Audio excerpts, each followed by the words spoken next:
আসসালামু আলাইকুম। সবাইকে সাদর আমন্ত্রণ আজকের আলোচনায়। আমি হেলাল বরাবরের মতোই আপনাদের সাথে আছি। আমার আজকের আলোচনার সাবজেক্ট হচ্ছে ফায়ার এক্সটিংগুইশার অ্যান্ড ফায়ার। আপনারা জানেন আগুন নেভানোর কাজে ফায়ার এক্সটিংগুইশার ব্যবহার করা হয়।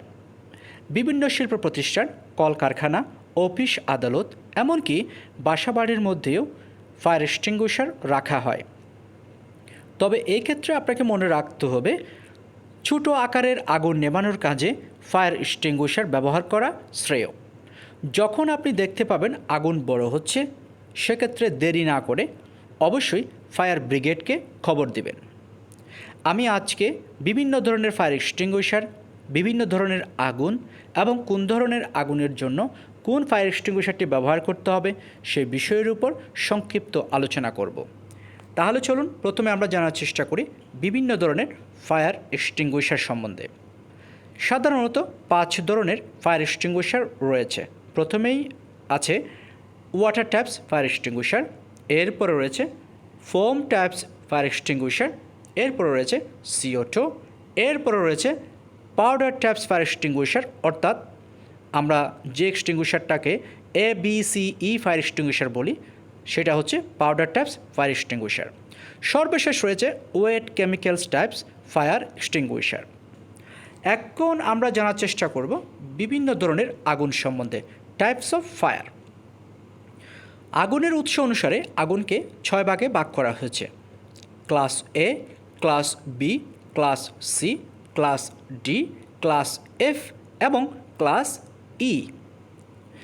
ক্লাস A ফায়ার বলতে বোঝানো হচ্ছে যে আগুনের উৎস হচ্ছে সলিড কম্বাস্টিবল ম্যাটেরিয়ালস থেকে, যেমন ওড, পেপার, টেক্সটাইল। অর্থাৎ যে আগুনের উৎস হচ্ছে কাগজ থেকে, কাপড় থেকে এবং গাছ থেকে, এই ধরনের আগুনকে বলা হচ্ছে class A fire. Class B fire বলতে বোঝানো হচ্ছে যে আগুনের উৎস হচ্ছে ফ্লেমেবল লিকুইডস, অর্থাৎ পেট্রোল, ডিজেল, কেরোসিন, অয়েল, এই ধরনের উৎসগুলো থেকে যখন আগুন সৃষ্টি হয় এই আগুনকে বলা হয় class B fire. Class C fire বলতে বোঝানো হচ্ছে যে আগুনের উৎস হচ্ছে ফ্লেমেবল গ্যাস থেকে, অর্থাৎ ন্যাচারাল গ্যাস, প্রোপেন, এই ধরনের গ্যাস থেকে যখন আগুন সৃষ্টি হয় এই আগুনকে বলা হয় ক্লাস C ফায়ার। এক কথায় গ্যাস জাতীয় উৎস থেকে যখন আগুন সৃষ্টি হয় এই আগুনকে বলা হয় class C fire. Class D fire বলতে বোঝানো হচ্ছে যে আগুনের উৎস হচ্ছে কম্বাস্টিবল মেটালস থেকে, যেমন সোডিয়াম, পটাশিয়াম, লিথিয়াম, এই ধরনের পদার্থ থেকে যখন, এই ধরনের মেটালস থেকে যখন আগুন সৃষ্টি হয় এই আগুনকে বলা হয় class D fire. Class F fire বলতে বোঝানো হচ্ছে যে আগুনের উৎস হচ্ছে কুকিং অয়েল থেকে, অর্থাৎ আমরা রান্নার কাজে যে তেল ব্যবহার করি এই তেল থেকে কিন্তু আগুন লাগার সম্ভাবনা রয়েছে, এই আগুনকে বলা হয় ক্লাস F ফায়ার। সর্বশেষ রয়েছে ক্লাস E ফায়ার। যে আগুনের উৎস হচ্ছে ইলেকট্রিক্যাল শর্ট সার্কিট থেকে, যেমন যে কোনো ইলেকট্রিক্যাল ইকুইপমেন্টে আগুন লাগতে পারে, ইলেকট্রিক্যাল শর্ট সার্কিটের কারণে যে কোনো ইলেকট্রিক্যাল যন্ত্রে আগুন লাগতে পারে, এই আগুনকে বলা হচ্ছে ক্লাস E ফায়ার। এক কথায় ইলেকট্রিক্যাল শর্ট সার্কিট থেকে যে আগুন সৃষ্টি হয় এই আগুনকে বলা হয় ক্লাস E ফায়ার। এখন আমরা জানার চেষ্টা করব কোন ধরনের আগুনের জন্য কোন ফায়ার এক্সটিংগুইশারটি প্রযোজ্য। প্রথমে রয়েছে ওয়াটার টাইপস ফায়ার এক্সটিংগুইশার। এই ওয়াটার টাইপস ফায়ার এক্সটিংগুইশারটি আমরা সাধারণত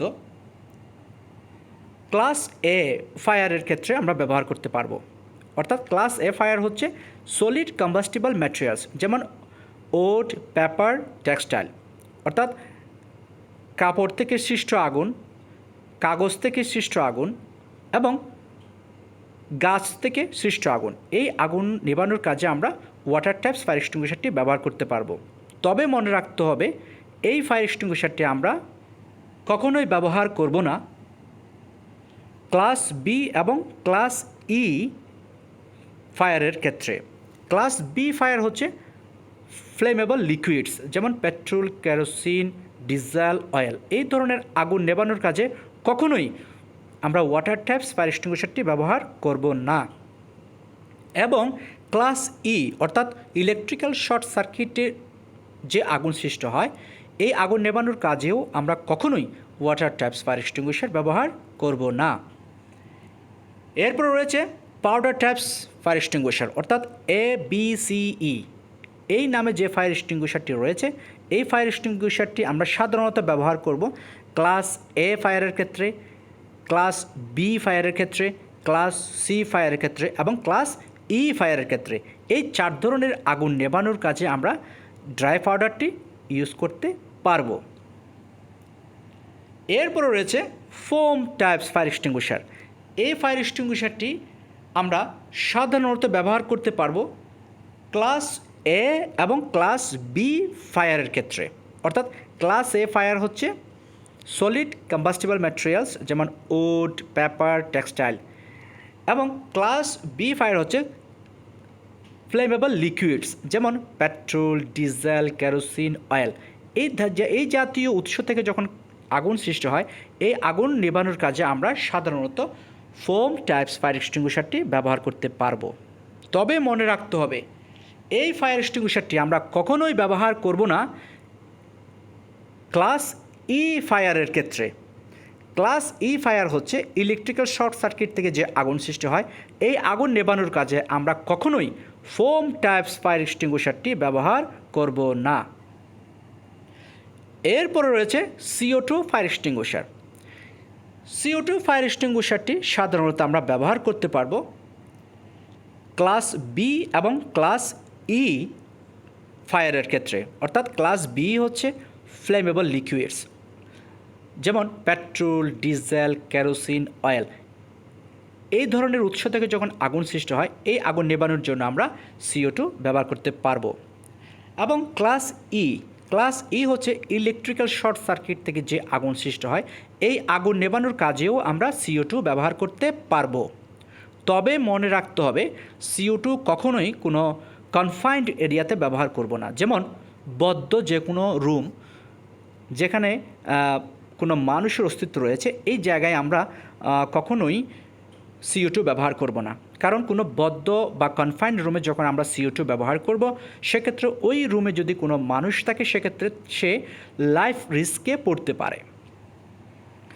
সর্বশেষ হচ্ছে wet chemicals types fire extinguisher. এই ফায়ার এক্সটিংগুইশারটি আমরা সাধারণত ব্যবহার করব ক্লাস এ এবং ক্লাস এফ। এই 2 শ্রেণীর আগুনের জন্য আমরা ওয়েট কেমিক্যালস টাইপস ফায়ার এক্সটিংগুইশারটি ব্যবহার করব। অর্থাৎ ক্লাস এ হচ্ছে সলিড কম্বাস্টিবল ম্যাটেরিয়ালস অর্থাৎ উড, পেপারস এবং টেক্সটাইল। এই ধরনের উৎস থেকে যখন আগুন সৃষ্টি হয়, এই আগুন নেভানোর কাজে আমরা ওয়েট কেমিক্যাল টাইপস ফায়ার এক্সটিংগুইশারটি ব্যবহার করতে পারবো। এবং ক্লাস এফ অর্থাৎ কুকিং অয়েল থেকে যখন যে আগুনটি সৃষ্টি হয়, এই আগুন নেভানোর কাজেও আমরা ওয়েট কেমিক্যাল টাইপস ফায়ার এক্সটিংগুইশারটি ব্যবহার করতে পারবো। এ হচ্ছে আজকের আলোচনা। Thank you very much. সবাইকে অসংখ্য ধন্যবাদ আজকের আলোচনায় অংশগ্রহণ করার জন্য। আমি চেষ্টা করেছি ফায়ার এক্সটিংগুইশার এবং ফায়ার সম্বন্ধে সংক্ষিপ্ত আলোচনার মাধ্যমে আপনাদের বোঝানোর জন্য। আশা করছি আজকের এই আলোচনাটি আপনাদের অবশ্যই সামান্য হলেও উপকারে আসবে। সবাই ভালো থাকবেন, সুস্থ থাকবেন এবং আমার এই চ্যানেলটি অর্থাৎ কমপ্লায়েন্স লার্নিং চ্যানেলটি অবশ্যই সাবস্ক্রাইব করে রাখবেন, যাতে করে পরবর্তী আপডেট আপনি যে কোনো সময় পেতে পারেন। সবাই ভালো থাকবেন, সুস্থ থাকবেন। আসসালামু আলাইকুম।